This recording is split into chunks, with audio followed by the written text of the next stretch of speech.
nikmat kesehatan, kesempatan kepada kita semua, sehingga di pagi hari Kamis ini yang cerah ini kita dapat hadir bersama-sama di ruang guru SMP Negeri 35 Medan. Yang kami hormati Ibu Kepala SMP 35 Medan, Bapak-bapak PKS, beserta Bapak Ibu guru beserta pegawai. Terima kasih kami ucapkan kepada bapak-bapak, ibu-ibu yang telah sudi hadir memenuhi undangan yang akan dilaksanakan pada hari ini. Adapun kegiatan kita pada hari ini adalah sosialisasi budaya positif yang disampaikan oleh Ibu Rahmi. Kepada kita semua diharapkan mari sama-sama kita dengarkan sehingga nanti apa yang disampaikan, apa yang disosialisasikan oleh Ibu Rahmi bisa sama-sama kita mengerti dan bisa sama-sama kita terapkan di sekolah SMP 35 Medan ini. Yang pertama adalah pembukaan oleh protokol yang sedang berlangsung. Yang kedua doa yang disampaikan oleh nanti Pak Rapianto. Yang ketiga adalah arahan dan bimbingan sekaligus membuka acara ini. Kami harapkan nanti kepada Ibu Kepala SMP 35 Medan dan sebagai strukturnya adalah Ibu Rahmi yang akan menyajikan nanti tentang budaya positif. Demikian acara kita. Acara yang kedua kami persilakan kepada Pak Rabianto untuk memimpin doa.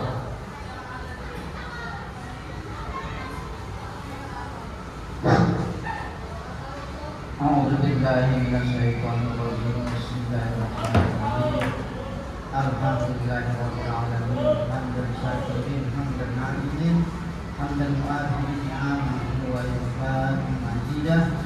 Ya Rabbana lakal hamdu kama yanbaghi li karimi wa majidil sultan. Allahumma inna ala zikrika wa syukrika wa ibadatik. Allahumma qul lana dhunubana wa jawabina wa hasina kama rabbana. La ilaha illa anta subhanaka inna kunna minadh dhalimin. Ya Allah Tuhan yang Maha Pengasih, pada kali ini akan melaksanakan sosialisasi tentang budaya positif. Ya Allah, berikan ilmu pengetahuan kepada kami agar kami nanti dapat melanjutkan apa yang dipelajari pada hari ini. Ya Allah, ya Allah berkahi dan ridho ya Allah apa yang akan dilaksanakan pada hari ini sehingga pelaksanaan nanti dapat berjalan dengan baik. Akhirnya kami menghadap kepada Allah. Kabulkanlah permohonan kami ya Allah. Rabbana atina fid dunya hasanah wa fil akhirati hasanah wa qina adzabannar. Walhamdulillahi rabbil alamin. Terima kasih kita ucapkan kepada Pak Rajanto yang telah memimpin doa. Acara berikutnya arahan dan bimbingan sekaligus membuka daripada sosialisasi budaya positif kepada Ibu Kepala SMP 35 Medan yang dipersilakan dengan segala hormat.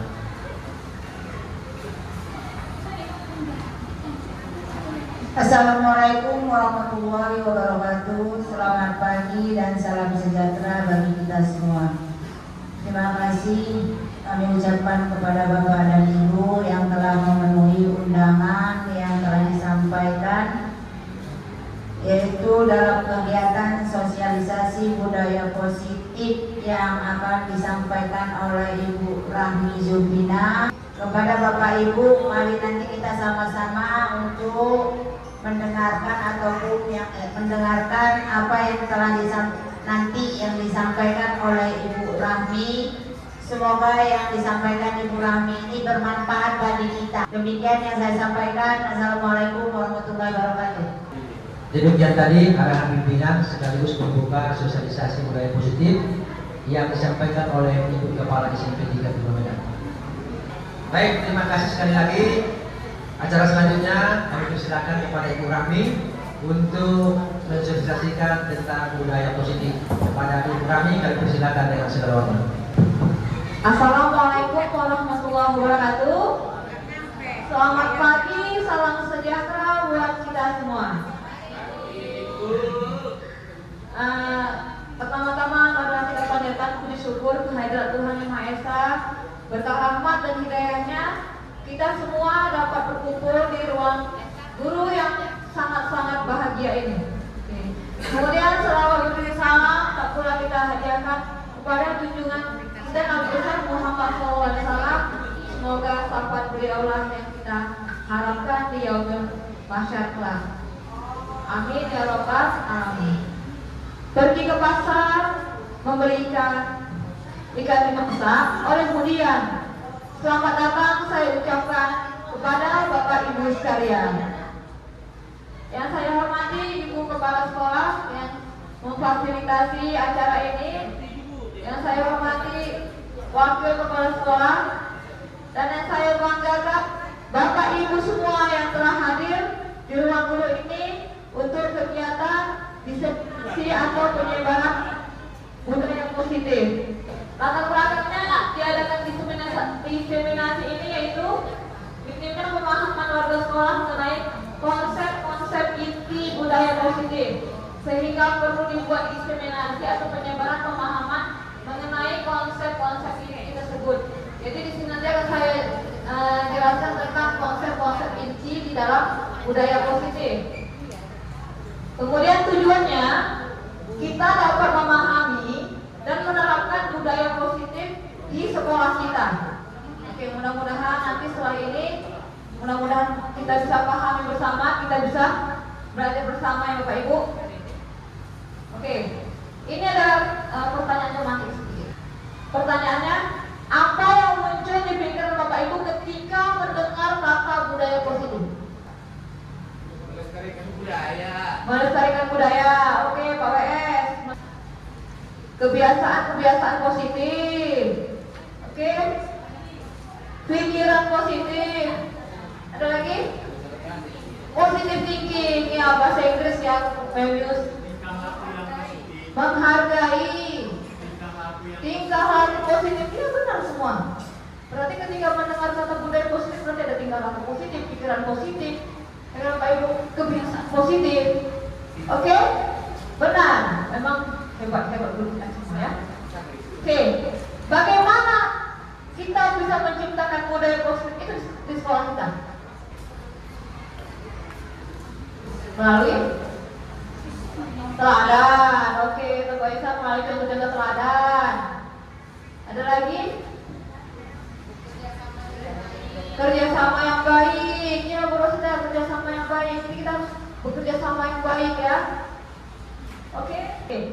Jadi untuk menciptakan budaya positif itu menurut saya ini gini. Dengan pemikiran positif akan menghasilkan tindakan-tindakan yang positif. Dari tindakan positif akan menjadi pembiasaan baik, ya kan? Maka akan terciptalah budaya positif dan akhirnya membentuk karakter murid. Oke, tujuan kita adalah untuk membentuk karakter murid, tujuan akhirnya ya Bapak Ibu ya. Setuju ya? Bisa lah ya? Oke. Nah ini dia.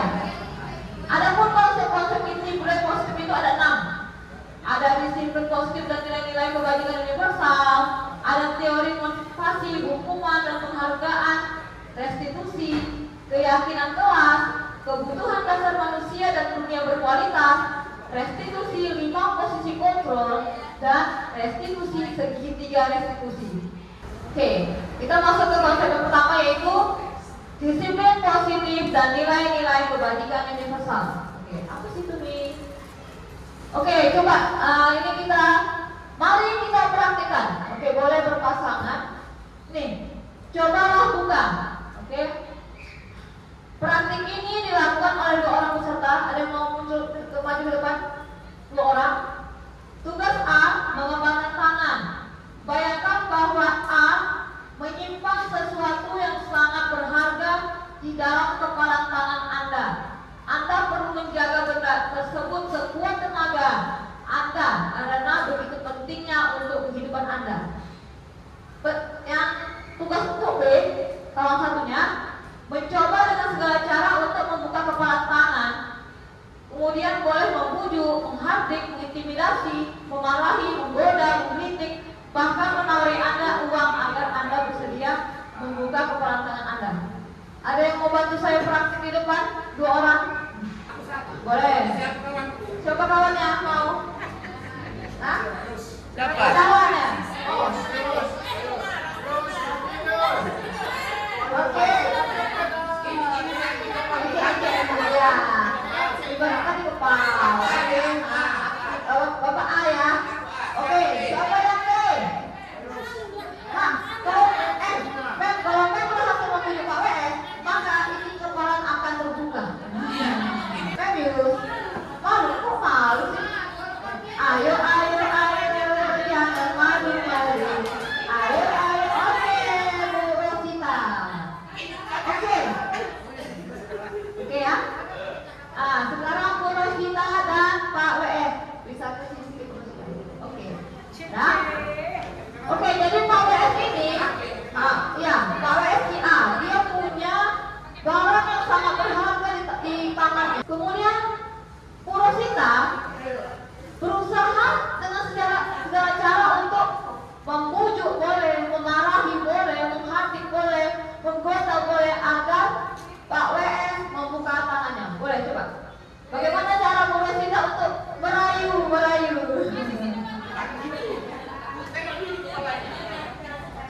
tutup tangan. Alasannya apa?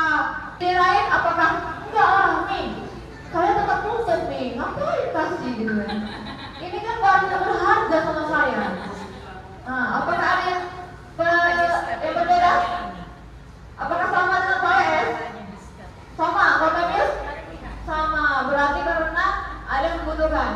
Oke, jadi kita di sini tidak ada yang salah, tidak ada yang benar, Bapak Ibu. Jadi kalau kita bilang dalam kegiatan ini semua siapa yang memegang kendali atau kontrol untuk buka atau untuk kepala tangan kita adalah kita, diri kita sendiri. Jadi gini, ketika Bu Rosita sebuah tenaga membujuk Pak WS, kalau Pak WS bilang enggak, buat apa gitu. Berarti yang memegang kendali, memegang kontrol tetap Pak WS. Jadi untuk kita semua seperti juga, yang memegang kendali, yang memegang kontrol kita, diri kita sendiri. Oke, jadi di teori kontrol ini ada 5 ilusi guru mengontrol murid. Biasanya di sini kita bilang kita selalu mengontrol murid. Itu karena murid bersedia dirinya untuk dikontrol. Kemudian adalah ilusi bahwa semua penguatan positif efektif dan bermanfaat. Biasanya ini adalah rujukan kita. Ilusi bahwa prinsip dan membuat orang merasa bersalah dapat menguatkan kalah. Oke? Yang terakhir adalah ilusi bahwa orang dewasa memiliki hak untuk memaksa. Kita merasa kita adalah gurunya, jadi kita ada hak sama anak itu. Saya kan guru, kamu kan murid, ibaratnya seperti itu ya kan. Jadi kita punya hak untuk anak, sehingga anak tadi mau untuk dikontrol atau untuk dikendalikan oleh gurunya. Oke, ini ada stimulus merubah paradigma ya. Dari stimulus respon ke teori kontrol. Oke, ini dari teori kontrol kita, ini stimulusnya. Dari stimulus respon itu adalah realita kebutuhan kita sama, tapi teori kontrol mengatakan kebutuhan kita berbeda. Oke, jadi kita tidak bisa samakan kebutuhan kita dan kebutuhan murid. Kemudian semua orang melihat hal yang sama. Di teori kontrol bilang setiap orang memiliki gambaran yang berbeda. Jadi tidak sama ya Pak Ibu. Di stimulus juga kita mencoba mengubah orang agar berpandangan sama dengan kita. Di teori kontrol kita berusaha memahami pandangan orang lain tentang kita. Jadi semua dari stimulus kontrol stimulus respon ini kita harap kita bisa merubah paradigma kita menjadi teori kontrol. Disiplin. Apa yang terlintas di pikiran Bapak Ibu ketika mendengar kata disiplin? Taat peraturan. Oke Bu Sari, taat peraturan itu disiplin. Lagi Bapak Ibu? Tepat waktu. Ya? Tepat waktu. Oke, tepat waktu berarti itu disiplin. Oke, yang lain? Ikut aturan. Hah? Ikut aturan. Ikut aturan Pak WS. Ya, disiplin itulah ikut aturan, maka akan tercipta disiplin. Oke. Yang lain? Apa Bagus? Melaksanakan tugas dengan baik. Oke, dengan baik, tepat waktu, nggak terlambat. Oke, itu adalah disiplin. Oke. Kemudian disiplin itu kita kaitkan apa dengan tata tertib, teratur tadi ya, tentang patuh pada peraturan. Dan disiplin juga identik dengan hukuman agar anak itu patuh. Kemudian tidak ada kenyamanan, tapi tidak ada kenyamanan dalamnya. Jadi kita hanya oke, tidak boleh ini, tidak boleh ini, tapi itu sebenarnya hukuman-hukuman yang membuat anak tidak nyaman. Oke, Ki Hajar Dewantara mengatakan di mana ada kemerdekaan disitulah harus ada disiplin yang kuat. Sesungguhnya disiplin itu bersifat self-disiplin, yaitu ketika kita sendiri yang mewajibkan kita dengan sekeras-kerasnya. Tetapi itu sama saja, sebab kalau kita tidak cakap melakukan self-disiplin, wajiblah penguasa lain mendisiplinkan diri kita. Dan peraturan demikian itulah harus ada di dalam suasana mereka. Jadi disiplin itu adalah motivasi yang internal. Disiplin yang baik adalah disiplin dari diri sendiri, atau kita bilang motivasi intrinsik. Ketika ada motivasi internal, berarti kita ada keterpaksaan di dalamnya. Oke.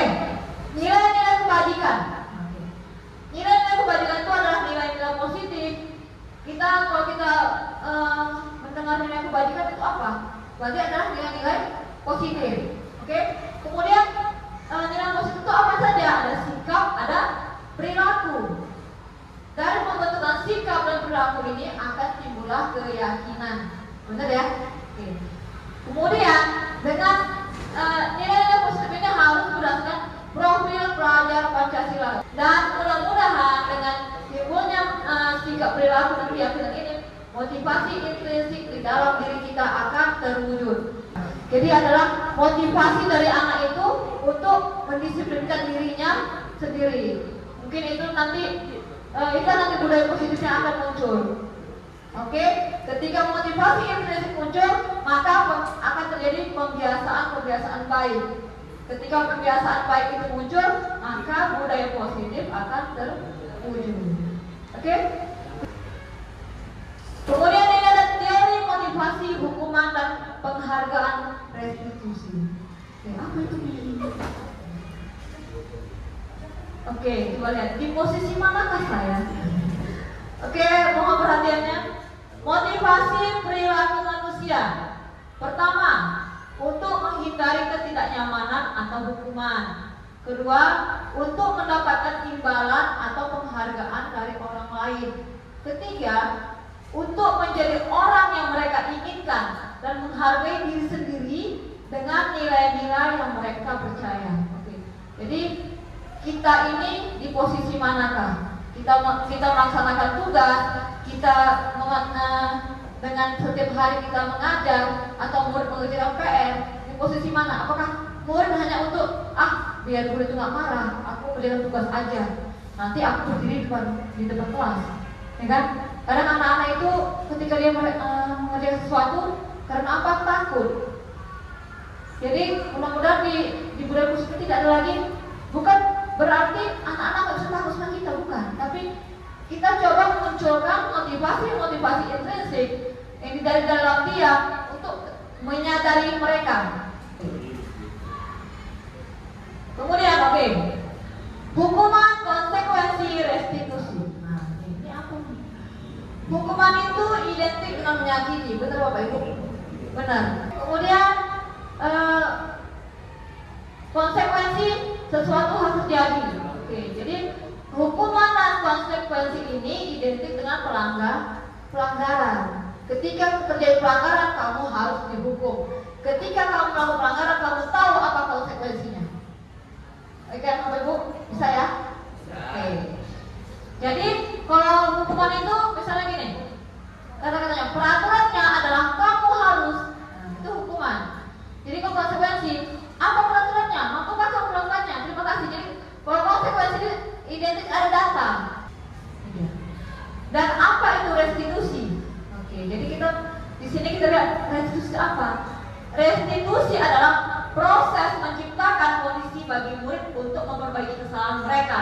Kemudian proses kolaboratif yang mengajarkan murid untuk mencari solusi untuk masalah mereka. Oke, contohnya gini, apa yang kamu yakini? Apa yang bisa kamu lakukan untuk memperbaiki masalah ini? Jadi dia lebih katanya agak lembut, tetapi tidak ada kata-kata menyakiti, tidak ada kata-kata menghardik. Oke, ini keyakinan kelas. Ini udah kita lakukan. Mayoritas ya kita di kelas sudah punya yang namanya kesepakatan kelas kalau kita bilangnya. Oke, kalau saya tanya ini. Oke.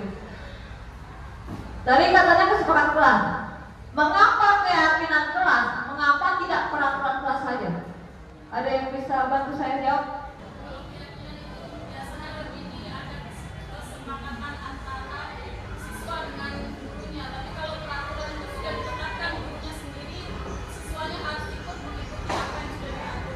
Oke, berarti kalau dia peraturan itu sepihak. Kalau keyakinan antara dua belah pihak. Oh, ada interaksi antara siswa dan guru. Oke, Bu Sari. Ya, Bu Sari, kalau keyakinan itu ada kerjasama ya, kerjasama antara guru dan murid untuk membuat sebuah keyakinan. Kalau peraturan itu hanya dibuat oleh satu pihak saja, hanya pihak guru saja. Ada yang punya pendapat lain? Kak Aisyah?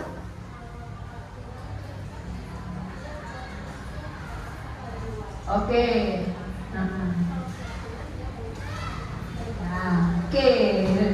Oke, kata Kak Aisyah, kalau peraturan itu ada kayak seperti unsur-unsur keterpaksaan. Jadi kamu harus ikuti peraturan saya. Oke. Kalau keyakinan tadi muncul dari diri sendiri, kan? Oh iya ya, nggak boleh nanti. Nah, muncul dari diri sendiri untuk tidak melakukan pelanggaran seperti itu. Oke, boleh. Dua-dua sangat baik. Ini mungkin kalau kita contohnya ini ya. Mengapa kita memiliki peraturan tentang jangan datang terlambat? Oke. Kemungkinan jawaban Anda adalah untuk disiplin. Benar ya? Oke. Kemudian mengapa kita memiliki peraturan tentang buanglah sampah pada tempatnya? Kemungkinan jawaban Anda adalah untuk menjaga kebersihan lingkungan. Jadi, kata disiplin inilah yang merupakan keyakinan kita, oke? Dan kata menjaga kebersihan lingkungan ini merupakan keyakinan. Oke, saya tidak boleh buang sampah sembarangan untuk menjaga lingkungan agar tetap bersih. Oke, saya harus datang tepat waktu agar saya menjadi orang yang disiplin. Jadi mudah-mudahan ini muncul dari diri anak kita nantinya. Oke, mudah-mudahan bisa terwujud. Itu pun juga ini dimulai dari gurunya juga. Ada motivasi intrinsik dari gurunya untuk menularkan ke muridnya. Kan dari pikiran positif akan menghasilkan tindakan yang positif. Oke, dan akan menjadi pembiasaan baik, sehingga budaya positif akan terwujud. Maka insya Allah mudah-mudahan karakter siswa kita, murid kita dari SMP 35 ini menjadi baik. Oke, amin. Keyakinan kelas tadi ya. Oke. Keyakinan kelas. Kata-katanya itu bersifat abstrak, pernyataan-pernyataan yang universal, kata-katanya positif, kemudian mudah diingat. Setuju ya? Oke, jadi biasanya kalau keyakinan itu kata-katanya itu nggak banyak-banyak, nggak panjang. Kayak tadi disiplin, kemudian ada religius, oke, jagalah lingkungan, seperti itu, oke. Jadi keyakinan ini benar-benar kita pesarin harus ada kolaborasi antara murid dan guru. Jadi kalau nggak ada kolaborasi antara murid dan guru, ini keyakinan kelas juga tidak akan terwujud.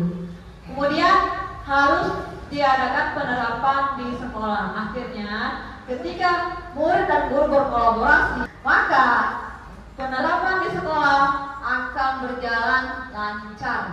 Setuju ya?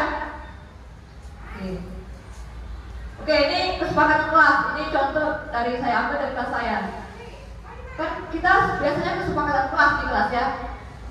Mendengarkan dari guru, tidak boleh makan di kelas, meminta maaf, tidak boleh merusak fasilitas. Oke.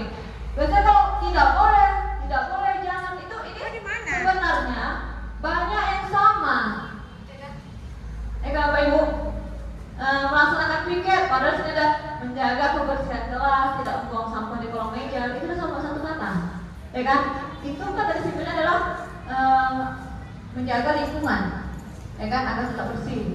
Kemudian saling menghargai dan menyayangi, itu termasuk keyakinan kelas. Bisa jadi keyakinan kelas. Meminta maaf jika melakukan kesalahan itu keyakinan, oke? Jadi kalau tidak boleh itu kebanyakan peraturannya. Oke, ini dia. Kalau kita lihat disiplin ada 4 keyakinan kelas. Disiplin itu contohnya apa? Datang tepat waktu, mengerjakan tugas tepat waktu, mengikuti kegiatan upacara, memakai seragam sesuai jadwal, menggunakan kata-kata sopan. Itu adalah disiplin. Religius lebih ke keagamaan, oke? Peduli lingkungan lebih ke kebersihan. Toleransi ini adalah sopan dengan guru, siswa, menghargai, toleransi. Jadi keyakinan kelasnya apa? Disiplin, religius, peduli, toleransi. Oke? Ini, di sini saya mau apa kali? Kebutuhan dasar manusia. dan dunia berkualitas. Oke, bisa kita lihat. Oke. Menurut Dr. William Glasser, kebutuhan dasar manusia itu ada 5. Yang pertama itu bertahan hidup. Jadi manusia itu perlu bertahan hidup. Kalau nggak bertahan nggak hidup. Oke. Kemudian ada kebutuhan akan kasih sayang dan rasa diterima. Jadi kita kalau kita bilang di sini semua orang butuh bertahan hidup, semua orang butuh kasih sayang dan rasa diterima, semua orang butuh kebebasan, semua orang butuh kesenangan, dan semua orang butuh ada yang namanya penguasaan. Jadi murid kita pun seperti itu juga Bapak Ibu. Murid kita pun dia butuh untuk bertahan hidup, ya kan? Butuh untuk mencari mendapatkan kasih sayang dan rasa diterima. Oke, kalau untuk bertahan hidup ini biasanya bersifat fisiologis. Jadi contohnya ada kesehatan, rumah, makanan. Jadi kebutuhan akan rasa aman. Biasanya ini adalah kebutuhan untuk mencapai rasa aman.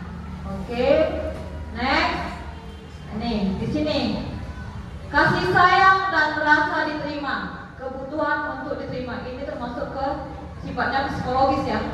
Hubungan dan koneksi sosial, memberi dan menerima kasih sayang, merasa menjadi bagian dari suatu kelompok. Jadi kalau saya bisa cerita sedikit, mungkin anak-anak kita di sini ini yang banyak yang kurang, karena mungkin sebagian ada yang broken home, ada yang orang tuanya seperti apa. Jadi ketika mereka tidak dapatkan di rumah, mungkin dia akan mencari perhatian di sekolah, ya kan? Sama kita juga akan mencari perhatian lebih, akan beda. Ya kan Bapak Ibu? Ada yang melakukan tindakan yang positif, ada yang negatif. Untuk apa? Mencuri perhatian.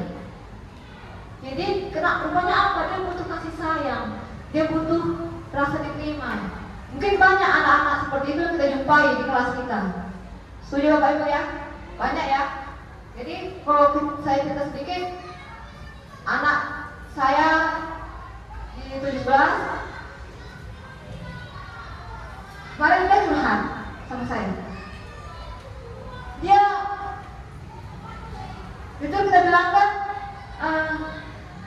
ketika dia bercerita, ketika dia mengatakan apa yang dirasakan di rumah, dia tidak dapatkan. Ketika saya yang kasih perhatian, ketika dia bilangnya, ibu tuh seperti mama, katanya. Mama saya nggak seperti itu, tapi ibu tuh seperti mama buat saya, katanya.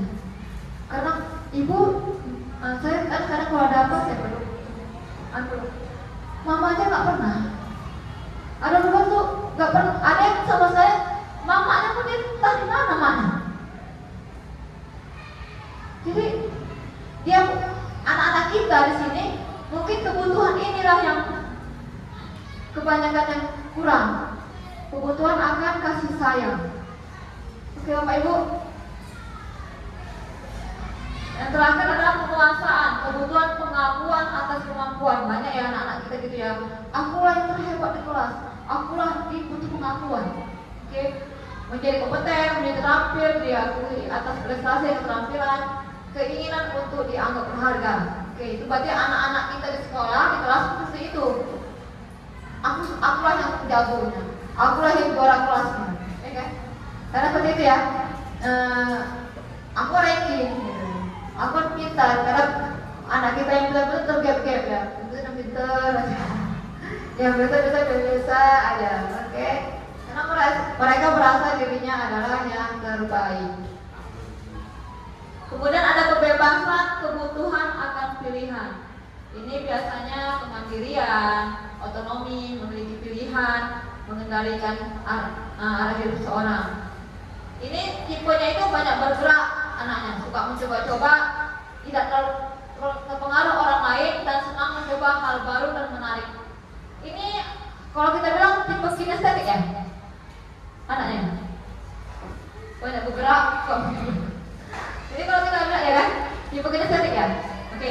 Jadi ini anaknya nggak mau diam, anak yang aktif kalau kita bilang ya. Anaknya aktif.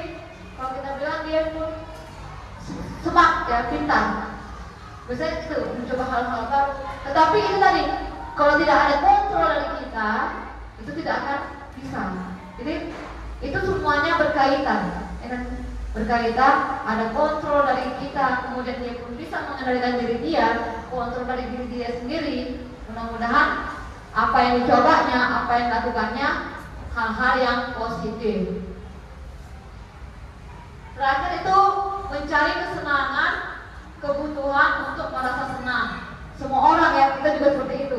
Kita kan butuh kesenangan, ya kan Bu? Kalau nggak jalan-jalan kita pening ya. Oke. Mencari kesenangan, oke, anak-anak juga begitu, bermain, tertawa, oke. Jadi sebenarnya gini, saya pernah dengar apa ya, Dokter Aisyah gitu ya, Dokter Aisyah. Ya, jadi ada bermain tertawa, berkonsentrasi tinggi saat mengerjakan hal yang disenangi. Jadi anak-anak itu ada tipenya yang memang aktif, sangat-sangat aktif, ya kan? Jadi kadang dia pun dua-duanya pun tak bisa diam, gini-gini lah, ada harus gini-gini lah, gitu. Jadi saya pernah dengar Dokter Aisyah itu bilang, kadang itulah waktu dia itu konsentrasi, bukan konsentrasi, makan itu, kadang gitu ya, istri. Karena kita nggak paham tipe anaknya, makanya kita harus tahu kebutuhan kan. Makanya kita harus paham dulu kebutuhan dasar ini. Jadi kalau kita bilang ada anak-anaknya gini, ada kakinya gini-gini, ada ya, ada. Itu karena itulah saatnya konsentrasi. Maka anak saya pun di rumah kayak gitu, nggak mau lagi, oh ya, berarti lagi konsentrasi. Jadi konsentrasi, bukan berarti kita pun tidak kontrol, harus kita kontrol juga, tapi dengan kontrol yang baik. Jadi kalau nanti ada anak-anak Bu yang gini-gini, jangan marah, kecuali yang dang, itu boleh, ya kan? Kalau dia masih hanya untuk gitu, mungkin ya untuk konsentrasi itu susah, jadi harus kayak gitu dia baru bisa konsentrasi. Dunia berkualitas, oke. Di sini tempat khusus dalam pikiran kita, tempat kita menyimpan gambaran representasi dari semua yang kita inginkan. Ini berisi orang-orang yang kita sayangi, orang-orang yang kita cintai biasanya kan, dunia berkualitas. Kemudian hal-hal dan apa saja yang terbaik dalam hidup kita. Kemudian hal-hal yang membuat kita merasa bahagia dan terpenuhi kebutuhan dasar kita. Jadi dunia berkualitas itu seperti album foto yang isinya tidak terlalu banyak, hanya terdiri dari beberapa hal saja yang sangat signifikan dan benar-benar terbaik dalam hidup kita yang membuat hidup kita menjadi lebih bermakna. Benar ya? Jadi ketika kita bilang dunia saya berkualitas, kenapa? Saya dikelilingi oleh orang-orang yang saya sayangi dan orang-orang yang mempunyai saya, kayak gitu ya. Ketika saya bisa melakukan apa yang saya inginkan, kan gitu. Saya merasa dunia saya berkualitas. Kualitas A, B, atau C? Oke, jadi kita merasa diri kita itu sangat-sangat udah inilah ya, udah sangat-sangat terbaik dari diri kita. Udah berkualitas dari kita. Tidak ada masalah, ya kan? Tidak ada problem. Mungkin kita udah menganggap itu udah mantap lah dunia kita ini, ya kan? Tapi tidak ada manusia yang nggak punya masalah, ya. Nah ini dia, restitusi 5 posisi kontrol. Oke, apa-apa saja kan 5 posisi kontrol? 5 posisi kontrol itu ada penghukum, pembuat merasa bersalah, ada teman, ada pemantau, dan terakhir adalah manajer. Oke, di sini nanti kita ubah paradigma ya. Penghukum itu, maaf ya Bapak Ibu, penghukum itu bisa dengan hukuman fisik maupun verbal. Biasanya kalau verbal ini kadang-kadang menghardik ketika kata-kata ya, kalau verbal ya. Oke, contohnya patuhi aturan saya atau awas kamu. Jadi nada suara tinggi, bahasa tubuh, mata melotot, jari menunjuk, menghardik, itu termasuk tipe penghukum. Oke, kemudian tipe pembuat merasa bersalah. Oke. Biasanya gini, kecewa kali lah ibu sama kamu nak ini. kan kerjanya sama ibu bla bla bla bla gitu kan. Gak kasihan dengan orang tua kamu di rumah. Itu akan memang ada takut, tapi anak tak gitu kan. Salah kalian kok gitu kan ya. Itu akan membuat anak merasa dirinya sangat gagal. Karena udah apa? Udah menyakiti ibunya, menyakiti dari mamanya di rumah. Biasanya kita gitu ya, kamu nggak tahu kan, mama kamu itu untuk uang sekolah, untuk uang jajanmu aja, orang tuamu udah bekerja, kan gitu ya, ayahmu. Saya pernah di posisi ini, kelompok bermasalah. Jadi kelompok bermasalah itu dengan mengelola memang tidak menghardik yang melotot, tetapi ini sangat gagal juga kan, posisi gagal. Karena merasa anak itu lebih terpuruk mungkin dari gagal sekali saja jadi manusia kan gitu, merasa bersalah anaknya. Kemudian teman, nah, ini mungkin banyak juga ya guru-guru di rumah, dia itu merasa dirinya itu punya teman. Ayolah bantulah demi bapak ya, oke, bantulah biar ini bersama-sama kita oke, nanti ujiannya biar sama-sama berhasil. Oke, inilah tugasnya, bantu bapak ya, bantu ibu ya, untuk kalian juga nih ini, kayak gitu ya, kadang-kadang gitu ya. Oke, di sini berupaya mengontrol murid melalui persuasi atau bujukan-bujukan. Jadi ya udah ini nggak apa-apa, nanti buat bantu bereskan. Tapi di sini ada nilai plus dan positifnya. Ketika kita udah ketika kita menganggap di posisi teman, dia bukan merasa temannya. Ketika kita tidak lagi memberikan perhatian atau begini, ibu itu kok udah berubah ya, dalam ibu itu nggak aku lagi gitu. Jadi ini harus jangka panjang juga pendekatannya kan. Oke. Kemudian ada memantau atau mengawasi. Di sini sama ya, berhubungan dengan konsekuensi. Oke, peraturannya apa? Konsekuensinya apa? Gitu kan?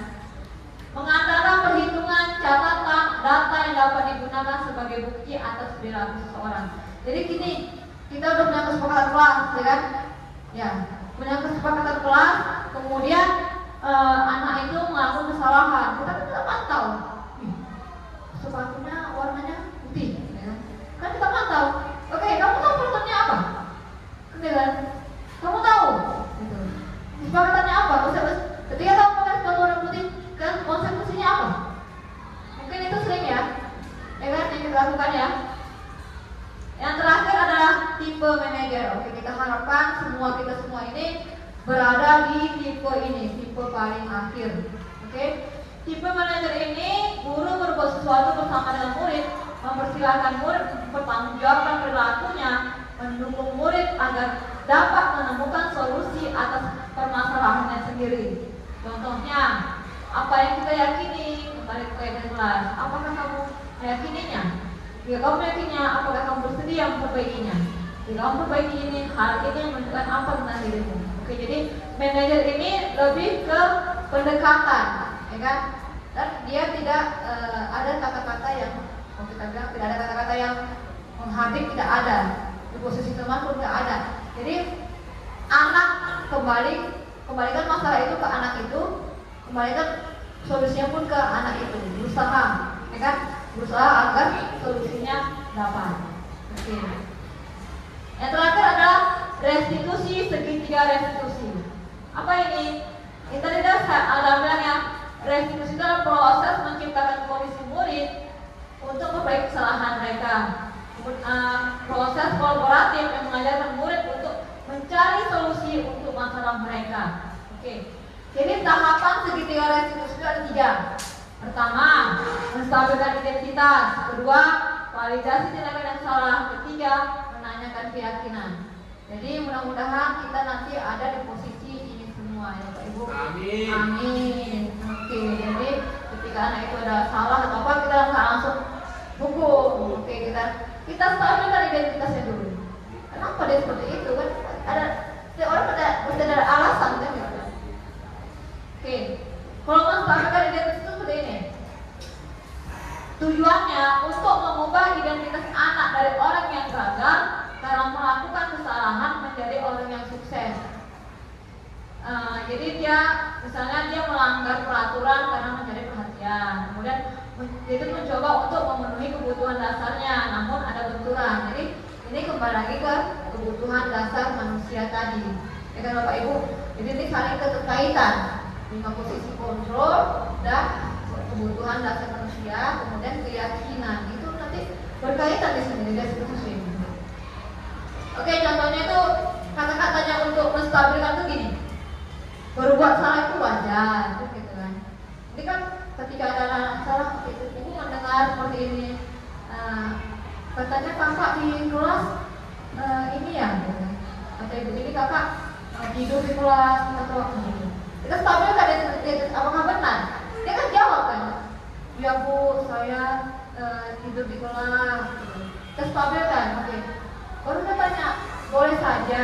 Nah, mungkin kita stabilkan lagi identitasnya, biar dia tidak merasa dia itu menjadi orang yang gagal. Oke, ini sudah saya lakukan ini segitiga diskusi sama anak saya 2 dan anak Musari 1, Cimaringan. Itu sudah saya coba, Maringan. Sudah pernah saya coba segitiga diskusi. Oke, kemudian mana ya? Oke, setelah kita menstabilkan identitasnya, oke, kita validasi lagi tindakan yang salah tadi. Oke, bertujuan memenuhi kebutuhan dasar, pahami kebutuhan dasar apa yang mendasari sebuah tindakan, maka kita akan bisa menemukan cara-cara paling efektif untuk memenuhi kebutuhan tersebut. Jadi kita harus memahami dulu apa alasan anak tersebut berbuat kesalahan. Oke, kemudian kebutuhan akan kasih sayang dan rasa diterima. Biasanya di sini lebih besar Bapak.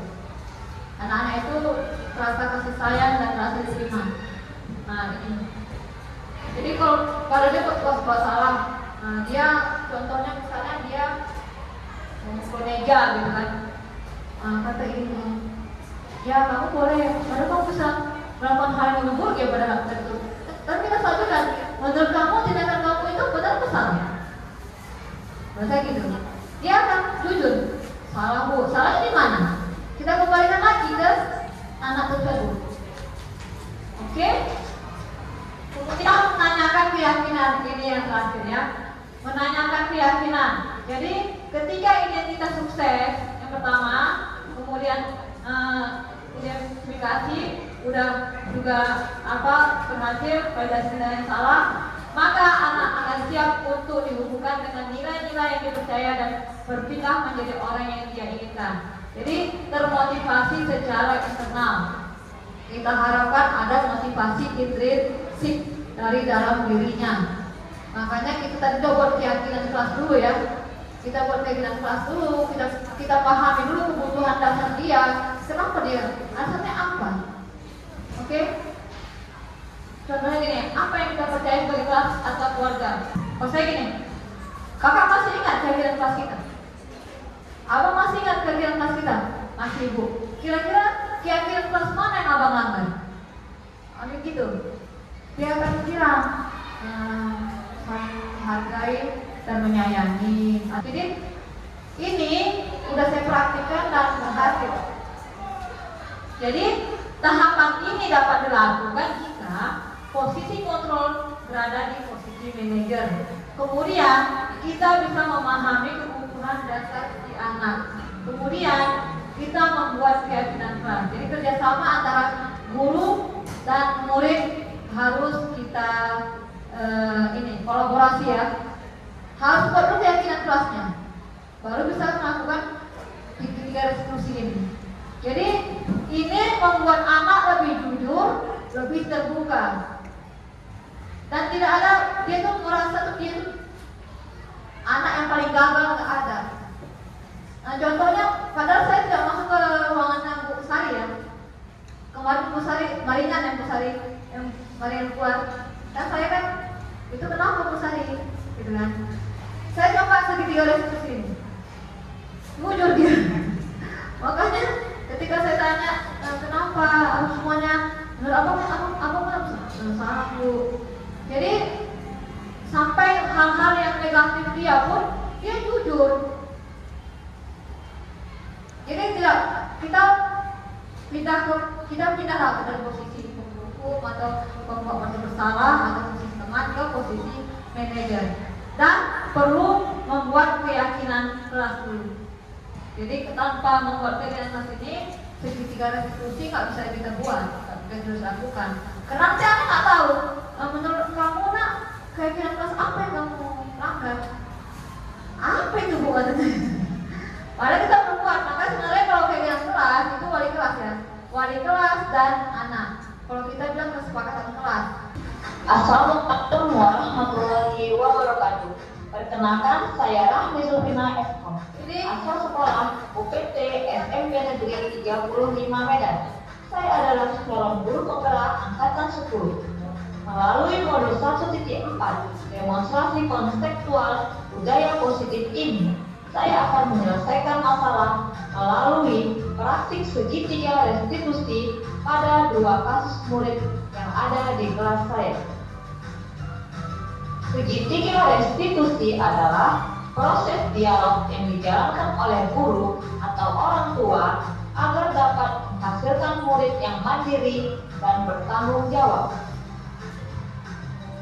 Adapun proses penyelesaian masalah di 3 restitusi ini adalah: yang pertama, stabilkan identitas; yang kedua, validasi tindakan yang salah; dan yang ketiga, menanyakan keyakinan.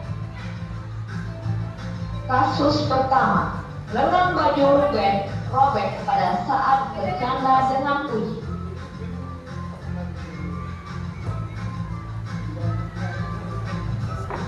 Oke, Puji.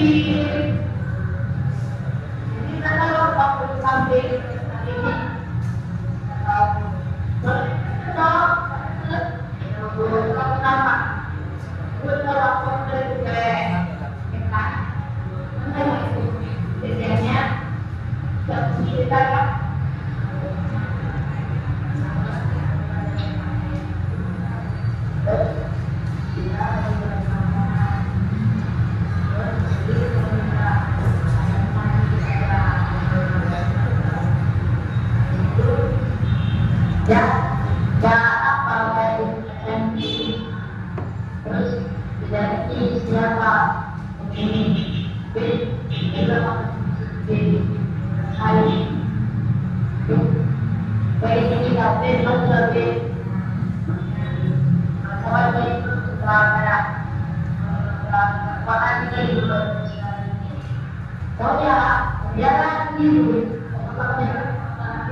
membuat segitiga restitusi. Tapi saya skenario itu benar-benar kejadian.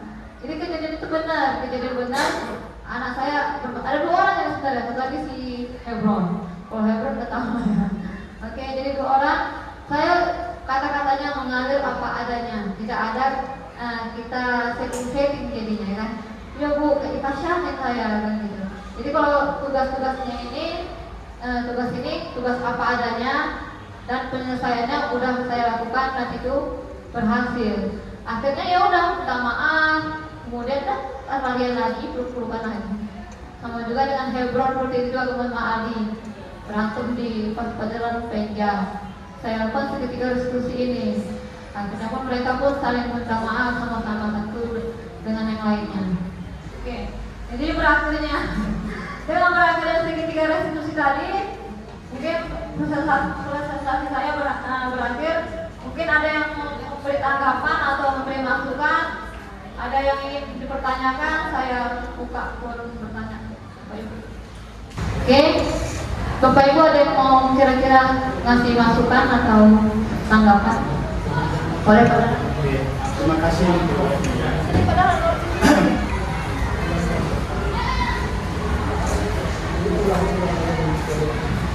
Oke, baik, terima kasih untuk waktu yang diberikan ke saya. Nah, kalau kita menerapkan segitiga restitusi, itu kan berfokus kepada masing-masing individu anak. Kalau anak kita itu sedikit, mungkin bisa kalau anak kita sedikit hanya ngajar 1-2 kelas.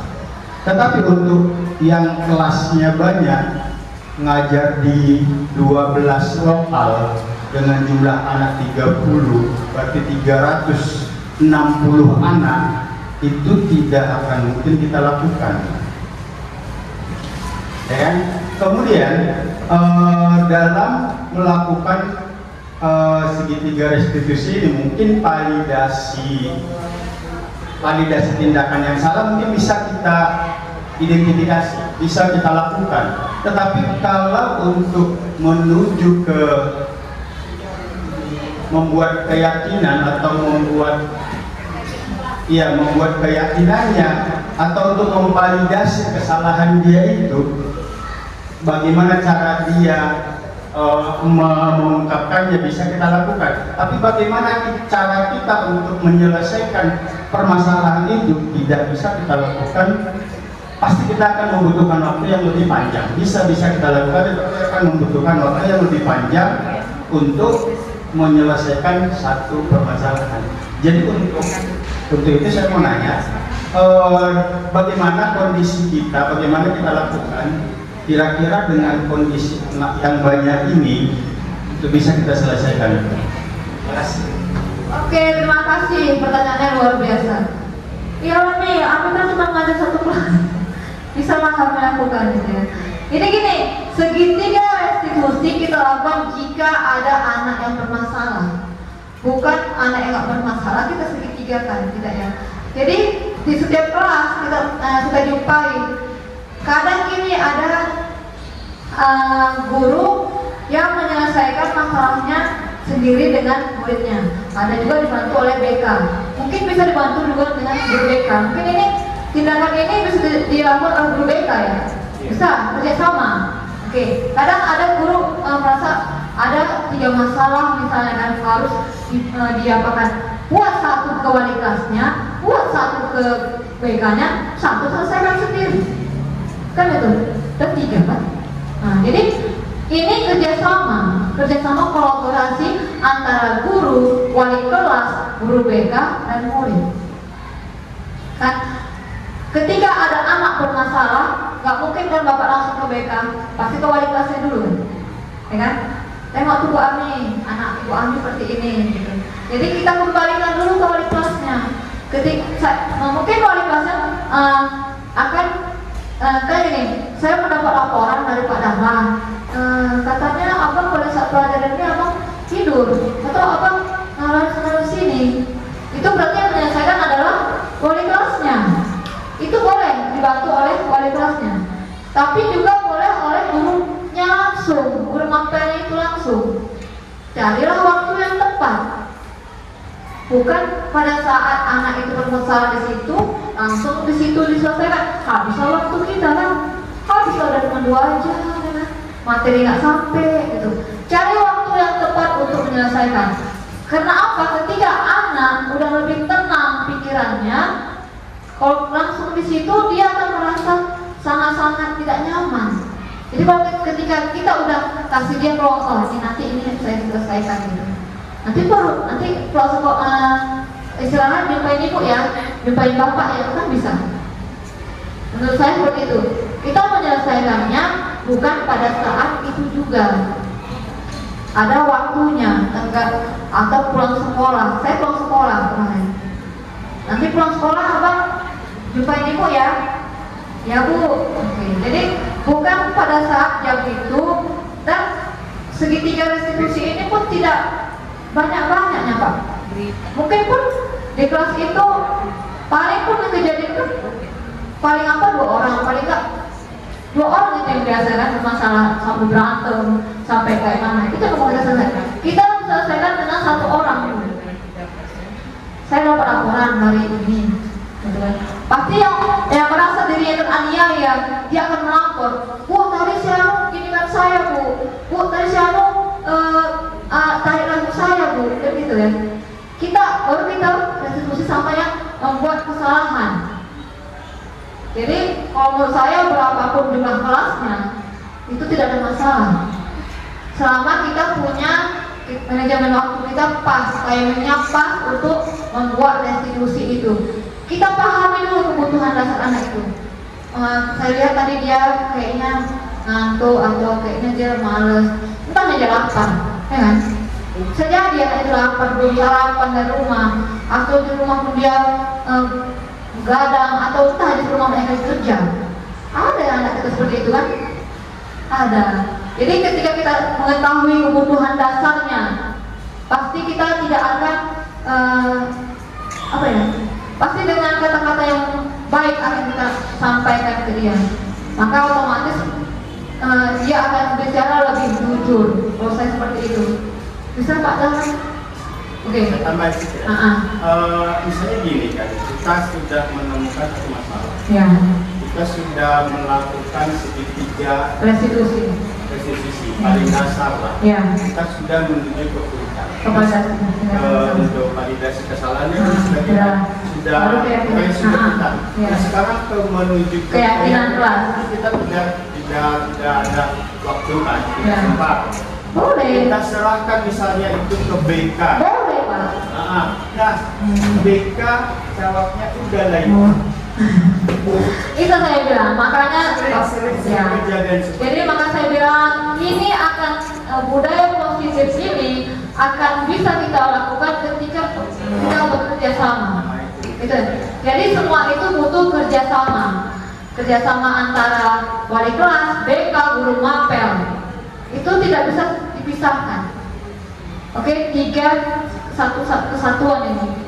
Jadi tidak bisa menganggap ini kan masalahnya si A, harus si A yang menyelesaikan. Jadi siapapun mungkin di situ, oke, coba saya lakukan diskusi. Siapa aja? Itulah simpulan motivasi intrinsik tadi, ya kan? Coba kadang-kadang itu ada Pak Dalam di sana, jumpailah anak yang apa? Coba lakukan segitiga restitusi. Coba lakukan segitiga restitusi. Jadi kita perlu itu merubah paradigma tadi kan, dari yang ini menjadi yang dari stimulus menjadi ke teori kontrol kan itu. Jadi hal-hal yang kita anggap nggak mungkin gitu ya, nggak mungkin lah saya buat kayak gini, sebenarnya ini sekali gitu. Yakin kita bisa, itu saja.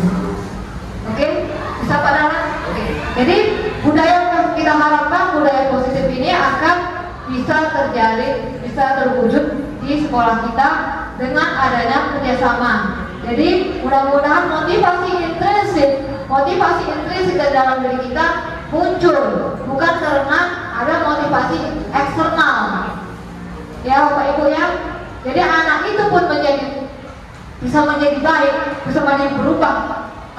Aku menjadi diriku yang seperti ini. Awalnya aku termotivasi oleh Pak Dahlan. Tapi sekarang enggak, ini kan dari diriku sendiri. Itu yang kita harapkan akhirnya dari dalam diri sendiri.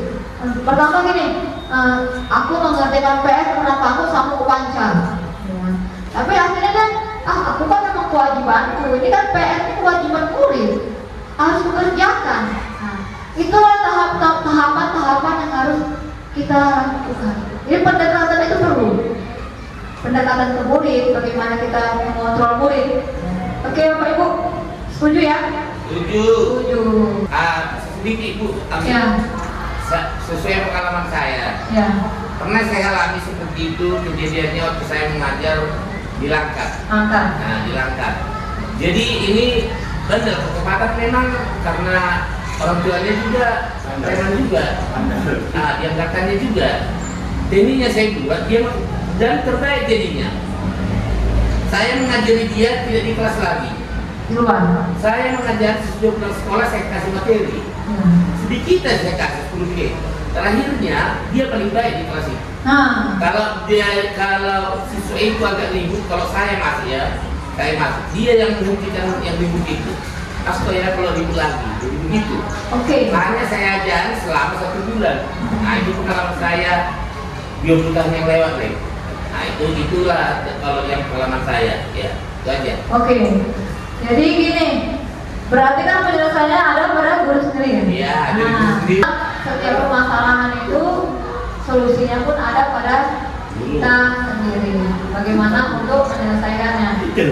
Oke, kayak Pak Wes tadi berhasil kan? Bisa jadi ini, bisa jadi motivasi. Ya, jadi referensi untuk kita ya. Untuk menyelesaikan masalah anak yang memang belajarnya males, bisa kayak Pak Wes, keluarkan aja dia dulu. Di Langkat berhasil. Di Langkat berhasil. Di Medan? 35 berhasil. Di sini kalau coba. Gagal di 35. Belum pernah di lab. Oh coba. Merasa kalau di lab kan berhasil juga. Oke. Dia udah merasa Kita tunggu. Kita tunggu berbagi cerita baiknya ya Pak. Iya. Oke ya. Nanti kita kumpul lagi di sini. Siapa yang udah berhasil membuat segitiga restitusi? Nah kita buat lagi berbagi praktik baik. Buat lagi sosialisasi gini. Berbagi nanti Pak WS, nanti Memius. Kita buat lagi seperti ini. Jadi nanti kita kumpul lagi di sini. Kita coba praktik baik tentang segitiga restitusi. Oke, boleh? Boleh. Ada yang mau beri refleksi sedikit dengan penyampaian saya ini? Oke, ada satu atau dua orang yang mau merefleksikan apa yang saya sampaikan. Kira-kira sudah pas atau ada perlu perbaikan atau bagaimana Bapak Ibu? Akan menambah kepercayaan diri saya lagi berada di depan ini. Boleh di sini Pak Dalan.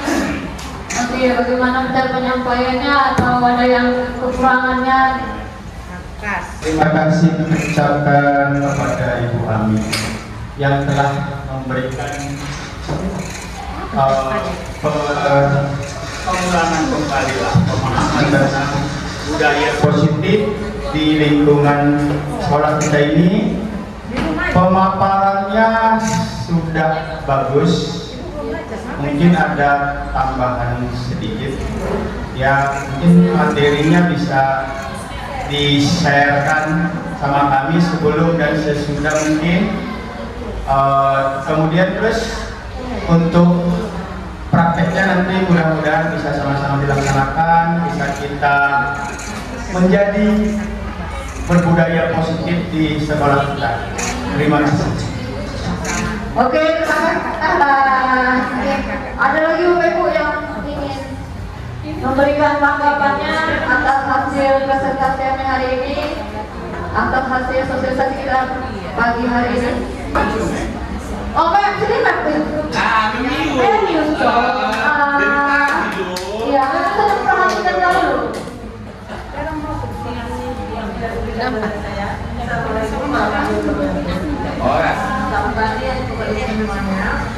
perkembangan dari Bapak Ibu kami itu bagus sekali. Jadi menantang wawasan saya untuk mengajar nanti yang lebih baik lagi di masa depan ini. Karena pengalaman saya mengajar itu sudah tadi, yaitu di kelas ini, yaitu misalnya ada yang misalnya bandel itu, dia itu melalui pendekatan. Karena anak itu kurang kasih sayang dari orang tua. Ternyata saya tanya, ya akhirnya anak itu berubah. Maka nanti ke depannya anak nanti yaitu terutama dinilai yaitu karakter, etika, sehingga nanti satu kelas itu tidak ada yang melawan lagi pada bapak ibu. Yang pernah saya ngajar yang di rumah 2 tahun yang tidak ada yang melawan karena etikanya bagus. Dan nanti tantangan saya di SMP 35 itu jadi bapak ibu semua terutama saya insya Allah bisa, yakin. Hanya satu yaitu kuncinya yaitu kita melalui pendekatan. Anak yang banyak tidak dikerasi yaitu tidak dipanggil ya satu dua satu kelas dipanggil insya Allah. Kalau kemarin saya menemukan yaitu anak yang misalnya kurang perhatian tidak menjalankan tugas misalnya itu dipanggil karena pengaruh orang tua. Karena orang tua banyak kerja pagi pulang sore sehingga kurang kasih sayang orang tua. Jadi insya Allah nanti semester ke depan tentang kita bagaimana semua yaitu melalui pendekatan pada siswa. Jadi anak tidak melawan, kita nanti berarti semua SMP 35 bapak ibu gurunya anak semua sukses semua, terutama bapak ini juga sukses. Assalamualaikum warahmatullahi wabarakatuh. Waalaikumsalam. Oke, terima kasih ya Pak Yus. Oke, jadi terima kasih atas tanggapan dari Bapak Ibu semua. Saya akhiri kegiatan saya ini. Terima kasih sekali lagi, terima kasih banyak. Semoga sukses buat kita semua. Kita diberi kesehatan semua dan semua sukses dalam menjalankan tugas kita ke depannya. Oke, saya akhiri. Wabillahi taufiq wal hidayah. Wassalamualaikum warahmatullahi wabarakatuh.